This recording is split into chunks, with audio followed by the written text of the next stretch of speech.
रहमानी साहब, अगर कहीं पर अतिक्रमण है, उसके खिलाफ सरकार और मेयर कार्रवाई कर रहे हैं, तो इतनी दिक्कत किस बात को लेकर हो रही है? और जहांगीरपुरी वाले मामले में है, जिस पर बार बार अल्पसंख्यकों पर निशाना साधने की बात हो रही है, हम लोग खुद वहां पर ग्राउंड जीरो पर रिपोर्टिंग करने के लिए पहुंचे हुए थे। वहां पर मैंने जिक्र किया, 2 मंजिला दुकानें थी, इन लोगों की गिरा दी गई। एक सक्सेना साहब थे जिनकी 2 मंजिला बरसों से दुकान थी, उनको ढाया गया, और एक मनीष गुप्ता जी थे।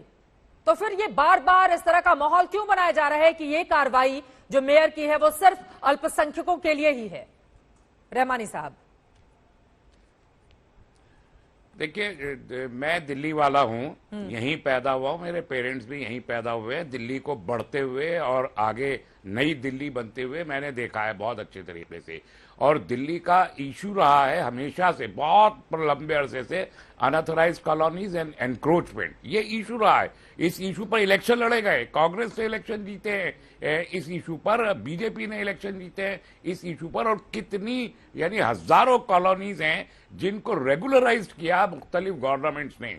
और उसके बाद भी अगर आज दोबारा से एनक्रोचमेंट का इशू उन्हीं कॉलोनीज पे आ रहा है कि जिन कॉलोनीज को रेगुलराइज किया जा चुका, तो मेरा ख्याल है कि हमको एक बार फिर से इस पर वही डिबेट और स्टैटिस्टिक्स लाने होंगे जो पहले आए थे। फिर खोलिए, वरना इसकी कोई लिमिट नहीं है। कल आप कहेंगे पुरानी दिल्ली में तो आक्रांताओं ने बसाया था, पुरानी दिल्ली का शहर शाहजहानाबाद, तो वो लाल किला भी आक्रांताओं ने बनाया था, तो अनऑथराइज्ड हो गया, तो इसको तोड़ दो। ये कोई लॉजिक नहीं है इस तरह के। और उसी लॉजिक्स के साथ में देखिए, बहुत सीधी सी सियासत है। ये बीजेपी के लोग करे चाहे ये सक्सेना जी का मकान तोड़े, लेकिन बताएंगे मुसलमान का मकान तोड़ा है। ये बीजेपी की पॉलिटिक्स है। और उस पॉलिटिक्स के जरिए ये मुस्लिम वोट को कोशिश कर रहे हैं कि एक बार फिर जो आम आदमी पार्टी से नाराज है उसकी झोली में डाल दे, जो यूपी में किया इन्होंने कि समाजवादी पार्टी की तरफ पूरा पोलराइजेशन करवाया। वही ये पोलराइजेशन 80 और 20 की सियासत करने के लिए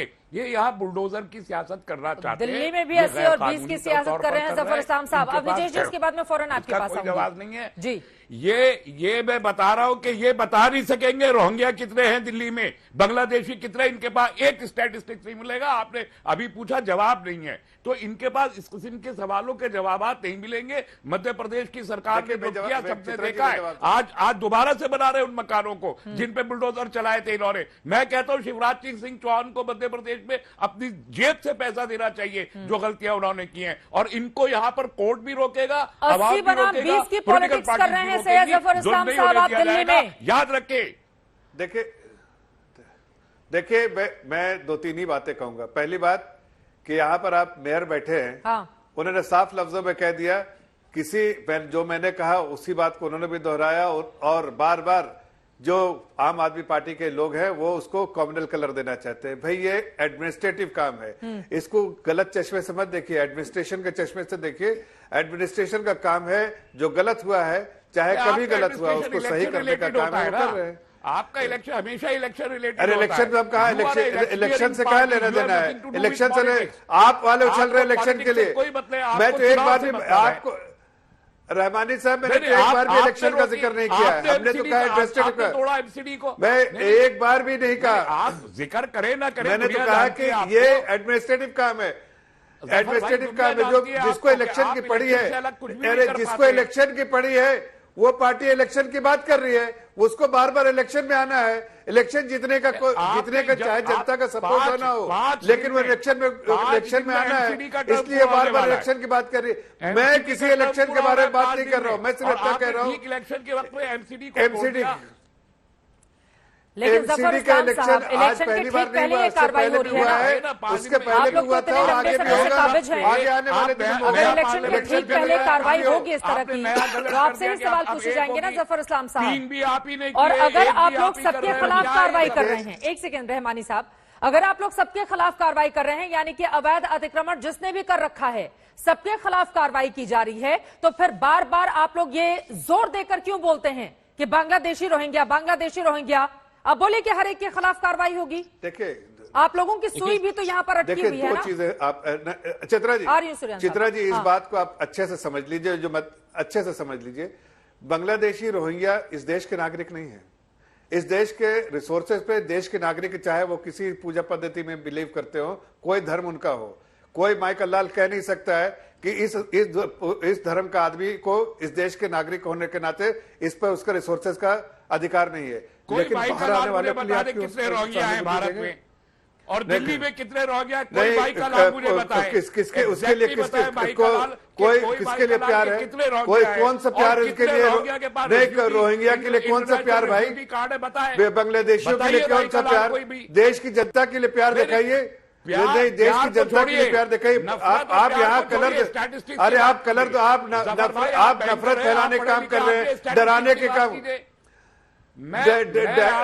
आप डराने का काम कर रहे हैं। कोई नफरत और मोहब्बत की बात नहीं, कोई डराने उड़ाने का काम छोड़ दीजिए।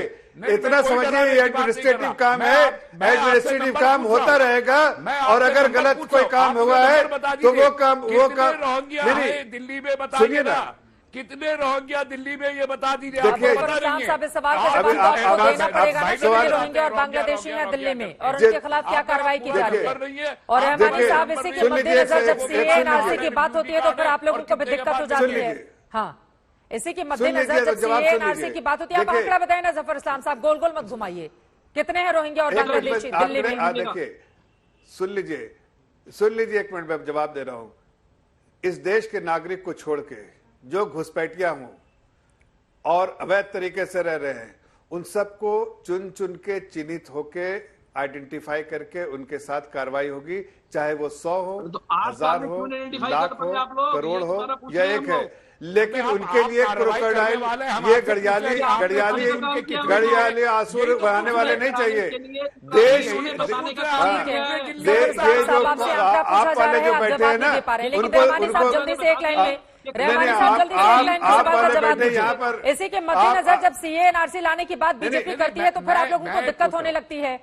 फिर आप लोग कहते हैं कि नहीं ये तो हिंदुस्तान के मुसलमानों के खिलाफ ही करना चाहती है एनआरसी के इससे कोई लेना देना नहीं है। सीए ये बता दे, ये सीए एनआरसी का बदला ले रहा है क्या?